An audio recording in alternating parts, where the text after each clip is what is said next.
கடைசில அமித்ஷா ஃபைல் சொன்னது உண்மை இல்லாம மாதிரி ஆயிப்போச்சு. அவரு நிறைய பொய்கள சொன்னார். இப்ப ராகுல் காந்தி அதுக்கு பிறகு ட்விட்டர்ல போட்டிருக்கிறாரு 10 கேள்வி. எதெல்லாம் நீங்க பொய் சொன்னீங்க அப்படின்றத சொல்லியிருக்கிறார். வெளிநாட்டுல இருந்து நிறைய பேர் வர்றதா சொன்னீங்க. ஆனா உண்மையில அது இல்ல. அதே மாதிரி எஸ்ஐஆர் என்பது சட்ட ரீதியாக இல்லைன்னு நாங்க சொல்றோம். நீங்க அது சொல்றீங்க, விளக்கம் சொல்லல. நாங்க கேட்ட கேள்விகளுக்கு பதிலுக்கு நீங்க பதிலும் சொல்லாமலே அப்படியே ஸ்கிப் பண்ணிட்டீங்க. ஆட்சியில் இருப்பதற்கு தேர்ந்தெடுக்கப்படாதவர்கள் அப்படின்னு சொல்றத யார் சொல்லியிருக்கணும்? ராகுல் காந்தி சொல்லியிருக்கணும். எதிர்க்கட்சிகள் சொல்லியிருக்கணும். அதுக்கு பதிலாக ஒரு அப்பட்டமான பொய்ய அமித்ஷா சொல்றார். நேரு காலத்துல இருந்தே நீங்க ஓட்சோரியில தான் வெற்றி பெற்று வந்தீங்க அப்படின்னு அவரு பகிரங்கமா சொல்றார். யார் சொல்ல வேண்டியவங்களோ அவங்க அதை சொல்ல தவறி உண்மையிலே ஓட்டு திருட்டு செய்யக்கூடியவங்க அதை நியாயப்படுத்துற மாதிரி ஆயிப்போச்சு. பலரும் பேசும்போது 37 பிஎல்ஓஸ் இதுவரைக்கும் இறந்திருக்காங்க, அது கூடுதலாக கூட இருக்கலாம் அப்படின்னு சொல்லி பேசினாங்க. அதுக்கு ஏதாவது பதில் சொன்னாரா அமித்ஷா? சொல்லலையே. அப்போ ஊழியர்களுடைய வாழ்க்கையை பற்றி கூட நீங்க கவலைப்படல, அவங்க உயிருக்கு பற்றி கூட நீங்க கவலைப்படலன்னு சொன்னா இந்த மாதிரி பதில் சொல்லி திசை திருப்புவது என்பதுதான் நடந்ததே தவிர ஒரு விளக்கம் என்பது முழுமையாக கொடுக்கப்படும். நியாயமா இருக்கணும்னு சொன்னாங்க, அதுக்கு ஆதாரம் கொடுக்கணும்ல, அதுக்கு புள்ளிவிவரம் கொடுக்கணும்ல. இதுக்கு முன்னால ஏன் அதை ஒரு பிரச்சனையாக எழுப்பல? எதிர்கட்சியாக இருக்கும்போது அதை பற்றி ஏன் பேசல? இப்போ ராகுல் காந்தி ஓட்டு திருட்டுன்னு பேசுறதுக்கு முன்னால பாஜக எந்த தேர்தலையாவது என்னைக்காவது அதை ஒரு பிரச்சனையாக எழுப்பினாங்களா? இல்ல இல்ல.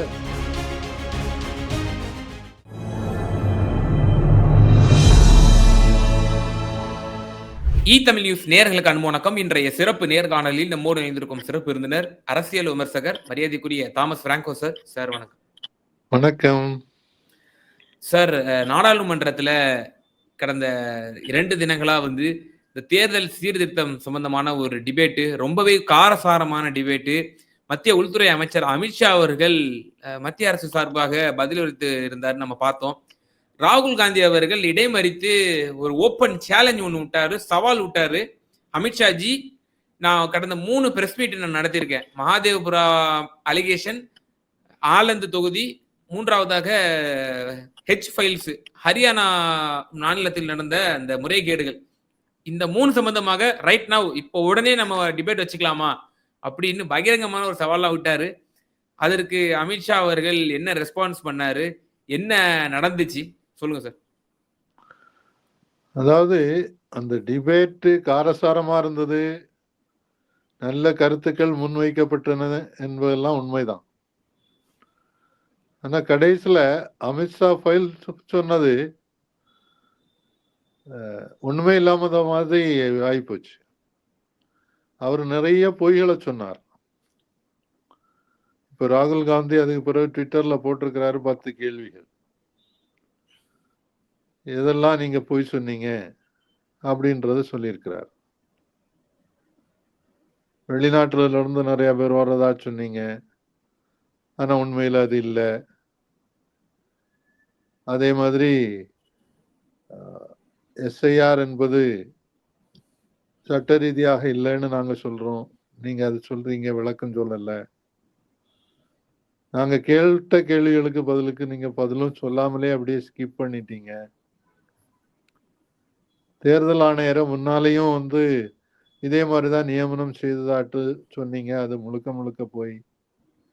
உச்ச நீதிமன்றம் இதை பற்றி எதுவும் கருத்து சொல்லணும்னு சொன்னீங்க, அது போய்.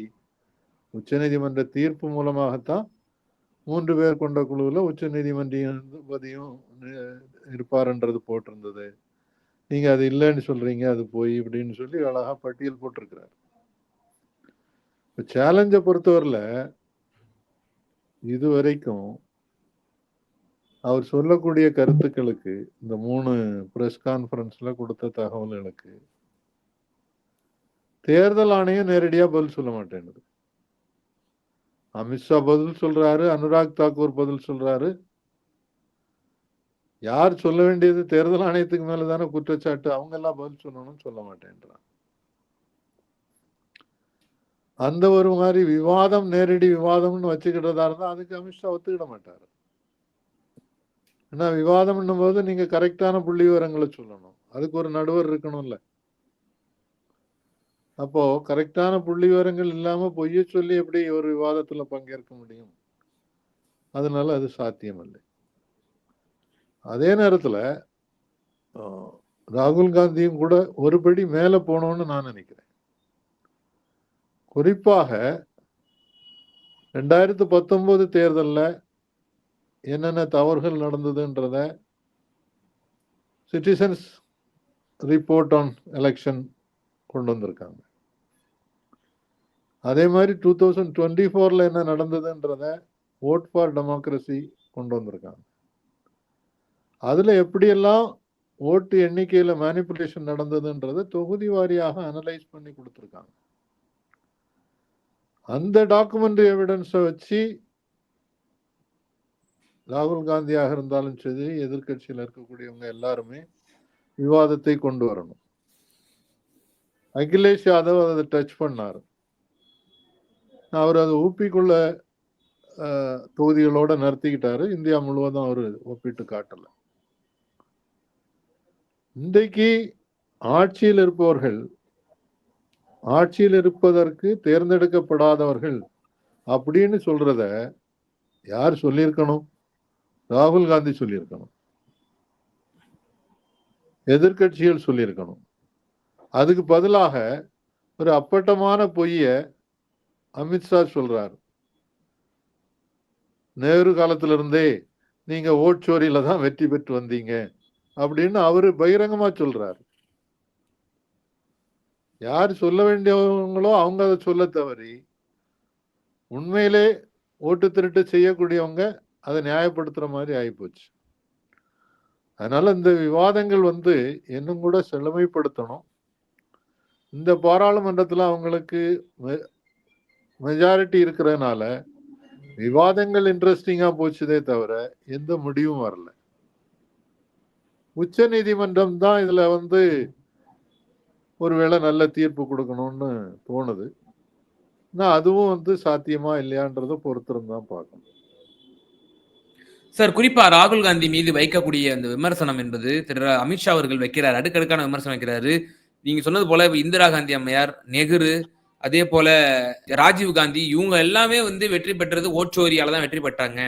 அம்மையார் சோனியா காந்தி அவர்கள் இந்திய பிரஜையாக ஆவதற்கு முன்னதாகவே அவர்கள் வாக்களித்தார் என்ற வழக்கெல்லாம் டெல்லி உயர்நீதிமன்றத்தில் இருக்கிறது என்றெல்லாம் ஒரு நாட்டினுடைய உள்துறை அமைச்சர் சுட்டிக்காட்டுகிறார். இப்படி வாக்கு திருட்டுக்கு பெயர் போன கட்சியான காங்கிரஸ் கட்சி எங்கள் மீது எப்படி விமர்சனம் வைக்க முடியும் என்று ஒரு கேள்வியை முன்வைக்கிறார்ல, நியாயமா தானே இருக்கு? அதுல நியாயமா இருக்கணும்னு சொன்னாங்க, அதுக்கு ஆதாரம் கொடுக்கணும்ல, அதுக்கு புள்ளி விவரம் கொடுக்கணும்ல. இதுக்கு முன்னால ஏன் அதை ஒரு பிரச்சனையாக எழுப்பல? எதிர்கட்சியாக இருக்கும்போது அதை பற்றி ஏன் பேசல? இப்ப ராகுல் காந்தி ஓட்டு திருட்டுன்னு பேசுறதுக்கு முன்னால பாஜக எந்த தேர்தலையாவது என்னைக்காவது அதை ஒரு பிரச்சனையாக எழுப்பினாங்களா? இல்ல. அதே மாதிரி ஒரு சிம்பிள் எக்ஸாம்பிள்,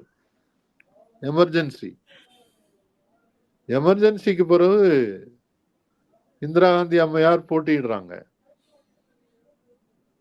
அவங்க உளவுத்துறையிலாம் கேட்கும் போது உளவுத்துறை உங்களுக்கு ரொம்ப செல்வாக்கு இருக்கு, ஜெயிப்பாங்கன்னு சொல்லி அந்த அம்மா தேர்தலை அறிவிக்கிறாங்க.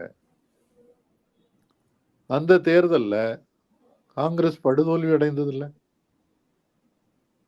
அப்போ ஓட்சோரி அப்போ பண்ணிருக்கணும்னு சொன்னா அவங்களுக்கு முழு அதிகாரமும் இருந்து அந்த நேரத்துல பண்ணாமலா வேற ஒரு இடத்துல செய்வாங்க. அப்போ என்ன மாதிரி நடந்ததுன்னா சில இடங்கள்ல பூத்துகளை கைப்பற்றது அந்த மாதிரி எல்லாம் நடந்திருக்கு.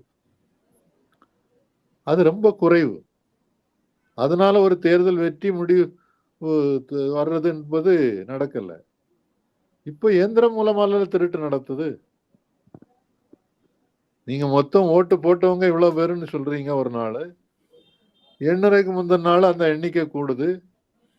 எப்படி போட்டதை விட கூடுதல் எண்ண முடியும்? இதைத்தானே திருட்டுன்னு சொல்றாங்க. அப்போ அமித்ஷா அவர் சொன்னதுக்கு அது எந்த உதாரணத்துக்காவது ஒரு புள்ளி விவரம் கொடுத்திருக்கிறாரான்னு இல்லை. கண்ணை மூடிட்டு போய் சொல்றது அப்படின்றது அது ஒரு கவலையப்படுறது இல்லை. அதை கேட்டுட்டு நம்ம பலரும் வந்து அவர் நியாயமா கேட்டாரு, கேள்வி கேட்டாருன்னு சொல்லி அவருக்கு பின்னால குரல் கொடுக்கக்கூடிய ஆதரவாளர்களும் இருக்காங்க. ஆனா ஒரு விவாதம்னு சொன்னா நீங்க ஆதாரபூர்வமான புள்ளி விவரங்களோட பேசணும். பிரியங்கா வந்து பிரதமருக்கு பதில் சொல்லி அந்த வந்தே மாதரம் பாடல் பற்றி நடந்த விவாதம் பார்த்திருப்பீங்களா? அழகா சொன்னாங்க. நீங்க 11 வருஷமா ஆட்சியில இருக்கிறீங்க. நேரு 12 வருஷமா ஜெயில இருந்தாரு சுதந்திரத்துக்காக. சுதந்திரத்திற்காக அன்னைக்கு வந்தே மாதரம் பாடல் நீங்க யாரும் பாடல. 1936 இந்த பாடல் எங்க பாடப்பட்டதுன்றது நீங்க சொல்லல. அது ஆர்எஸ்எஸ் கூட்டத்துல பாடுறாங்களா இல்ல இந்து சமா கூட்டத்துல பாடினாங்களான்னு கேட்டுட்டு அது காங்கிரசினுடைய அகில இந்திய கூட்டத்துல தான் இந்த பாட்டு 1936 பாடப்பட்டது.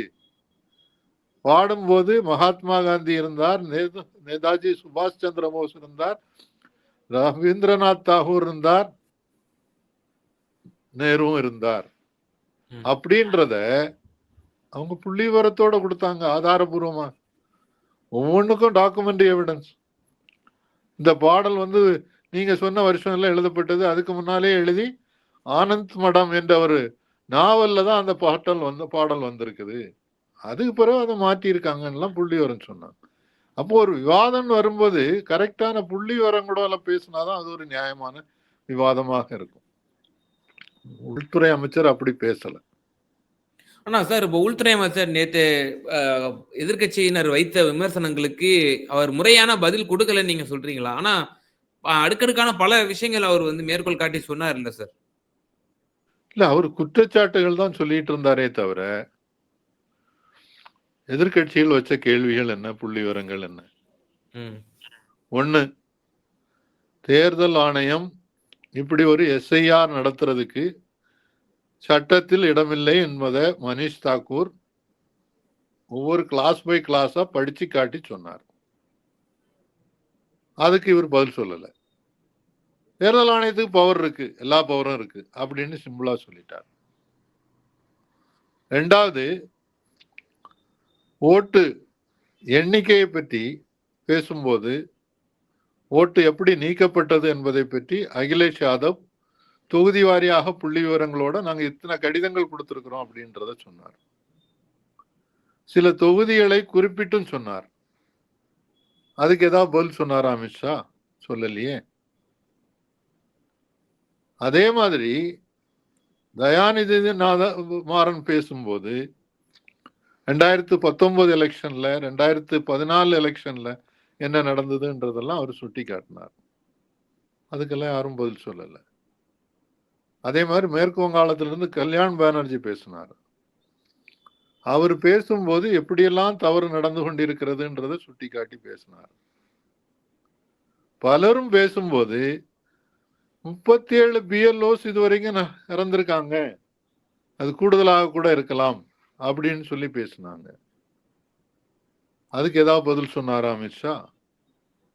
சொல்லலையே. அப்போ ஊழியர்களுடைய வாழ்க்கையை பற்றி கூட நீங்க கவலைப்படல, அவங்க உயிருக்கு பற்றி கூட நீங்க கவலைப்படலன்னு சொன்னா இந்த மாதிரி பதில் சொல்லி திசை திருப்புவது என்பதுதான் நடந்ததே தவிர ஒரு விளக்கம் என்பது முழுமையாக கொடுக்கப்படல. சார், இப்போ பிரதமர் ஒரு பக்கம் எதிர்கட்சிகளால் குறிப்பாக முன்வைக்கப்பட்டது என்பது இந்த ரிஃபார்ம் வேணும், தேர்தல் கமிஷனுடைய ரிஃபார்ம், குறிப்பாக என்னிடம் இருந்து ஒரு அதிகாரமே பறிக்கப்பட்டிருக்கிறது. ஒரு பிரதமர், ஒரு எதிர்கட்சி தலைவர், அதே போல CJI chief justice of India அவங்க தான் இருந்திருக்கணும். பட் ஆனா எனக்கு அங்க அந்த எந்த அதிகாரமும் கிடையாது, எந்த ஓட்டுக்குமே பவர் இல்லாத அளவில் உங்க அமைச்சரை வந்து நீங்க கொண்டு வந்து வச்சுட்டீங்க இப்படின்ற மாதிரிலாம் சொல்றாரு. இப்போ மோடி அரசு ஏதேனும் வந்து இந்த எலெக்ஷன் கமிஷன் ஆஃப் இந்தியாவுடைய இந்த செயல்முறைகள் பல திருத்தங்கள் கடந்த காலத்தில் கொண்டு வந்திருக்கிறாங்க. இப்ப இது என்ன ஏதேனும் புதிதாக இந்த எதிர்கட்சிகளுடைய கோரிக்கைகள் பல விஷயங்கள் முன்வைக்கிறாங்க அல்லவா? இது எல்லாம் கருத்தில் வைத்து ஏதேனும் திருத்துவதற்கான வாய்ப்புகள் இருக்கா இந்த கூட்டத்தொடர்ல? இல்ல அதற்கு மூவிங் ஃபார்வர்ட் அடுத்த கூட்டத்தொடர்ல? எந்த வாய்ப்பும் இருக்கிறதாக எனக்கு தெரியல. ம். மனிஷ் திவாரி தான் இந்த கோரிக்கை வச்சார். 3 பேருக்கு பதிலா 5 ஆக்குங்க. ஓ! இப்ப இருக்க 3 பேருக்கு பதிலாக இந்த 3 பேரும் இருக்கட்டும். கூடுதலாக நாடாளுமன்ற மக்களவைத் தலைவருடைய இதுவும் இருக்கட்டும் அந்த குழுவுல. சீஃப் ஜஸ்டிஸும் இருக்கட்டும். அப்படி 5 பேர் கொண்ட குழுவாக வச்சு புதிய தேர்தல் ஆணையர்களை தேர்ந்தெடுக்கணும்னு சொன்னார். அதுக்கு எந்த பதிலும் சொல்லப்படவில்லை. இது செய்ய போறதும் இல்லை. இந்த தேர்தல் ஆணையர்கள் அவர்களால் தேர்ந்தெடுக்கப்பட்டவர்கள். அவங்க சொல்றதுக்கு எல்லாத்துக்கும் ஒத்து போறவங்க. இப்போ இந்த 10,000 ரூபாய் பணம் கொடுத்ததை பற்றி எப்படி கண்டுக்கிடாம இருந்தாங்க, அதை பற்றி பேசுனாங்கல்ல. அதை பற்றி ஏதாவது பதில் சொல்றாங்களா?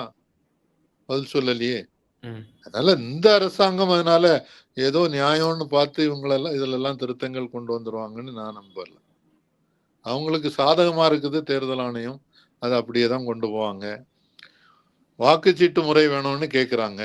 மக்கள் திரட்டி தெருவுக்கு வந்து போராடி மக்கள் மத்தியில ஒரு பெரிய எதிர்ப்பு பிரச்சாரம் நடக்கலைன்னு சொன்னா இந்த விவாதங்கள்லாம் அப்படி நமக்கு பொழுதுபோக்குக்கு தான் சரியா இருக்குமே தவிர வேற எந்த பிரயோஜனமும் இருக்கு. ரொம்ப நன்றி உங்களோட நேரத்தை பகிர்ந்தமைக்கு. நன்றி, வணக்கம்.